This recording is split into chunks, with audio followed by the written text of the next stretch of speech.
ಇವತ್ತಿಗೆ ಯಾವುದೇ ದೊಡ್ಡ ಫಂಕ್ಷನಲ್ಲ, ಇನ್ನುಳಿದ್ರೆ ಎಲ್ಲೂ ಅವ್ರನ್ನ ಇನ್ವೈಟ್ ಮಾಡೋದೇ ಇಲ್ಲ.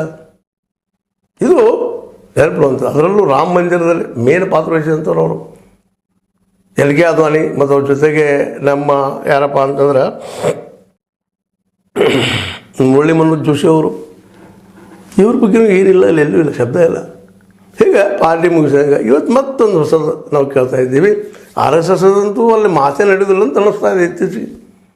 ಮುರಳಿ ನಮ್ಮ ಇವರು ಮೋಹನ್ ಭಾಗವತ್ ಅವರು ಇವ್ರ ಮೇಲೆ ಕಂಡ್ರು ತಪ್ಪಿಸ್ಕೊಂಡಿದ್ದಾರೆ ಅನ್ನೋ ಒಂದು ದೊಡ್ಡ ಸಂಘಟನೆ ಅದು RSS. ಅದರಲ್ಲಿ ಕಿಸಾನ್ ಇದ್ದಾರೆ, ರೈತ ಸಂಘಟನೆ ಅದ. ಅದ್ರ ಜೊತೆಗೆ ಇನ್ನೂ ಅನೇಕ ಬರ್ತಾಯಿದೆ. ವಿಶ್ವ ಹಿಂದೂ ಪರಿಷತ್ತವರಾಗಿರ್ಬೋದು, ಮತ್ತೇನಾಗಿರ್ಬೋದು, ಎಲ್ಲರೂ ಅವ್ರ ಜೊತೆ ಸಂಪರ್ಕದಾಗಿದ್ದಂಥವು.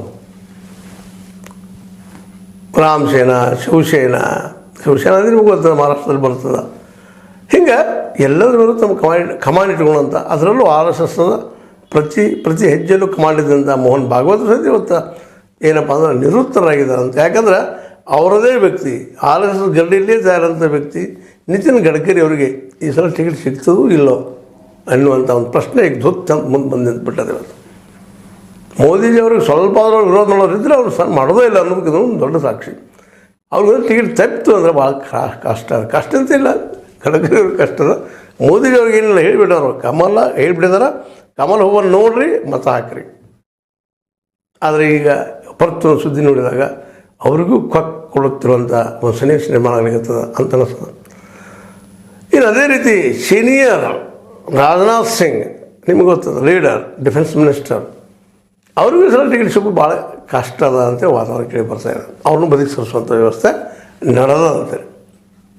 ಹಿಂಗೆ ಒಬ್ಬೊಬ್ಬರನ್ನಾಗಿ ಕಳಿಸ್ಕೊಡ್ತಿರುವಂಥ ಮೋದಿಯವರು ಏನು ಮಾಡಲಿಕ್ಕೆ ಹೊಟ್ಟಿದ್ದಾರೆ ಈ ದೇಶಕ್ಕೆ ಅಂದಾಗ ಸಡನ್ ನಮಗೆ ನೆನಪಾಗೋದು ಖರ್ಗೆ ಅವ್ರ ಮಾತು. ಇವರು ಸರ್ವಾಧಿಕಾರಿಗಳಿದ್ದಾರೆ. ಮತ್ತು ಇವತ್ತು ಈ ಇಂಡಿಯಾದಲ್ಲಿ ಅನೇಕ ನಾಯಕರನ್ನು, ಕಾಂಗ್ರೆಸ್ನಲ್ಲಿ ಅನೇಕ ನಾಯಕರನ್ನು ಅಂಜಿಸೋ ಮತ್ತೇನೋ ಮಾಡ್ಯೋ ಆಸೆ ತೋರಿಸೋ ಒಳಗೆ ಒಪ್ಕೊಳಕತ್ತಾರ. ಎಂತೆಂಥ ನಾಯಕರಿಗೆ ಕಾಂಗ್ರೆಸ್ನ ಬಿಟ್ಟು ಹೋದ್ರು, BJP ಒಳಗದಾರ. ಎಂತೆಂಥ ನಾಯಕರಿದ್ರು ಅವರು ಇಂದಿರಾಜಿಯವರು ಸರಿಗಿಲ್ಲ ಬೆಳೆದಂಥವ್ರು. ಅಶೋಕ್ ಚವಾನ್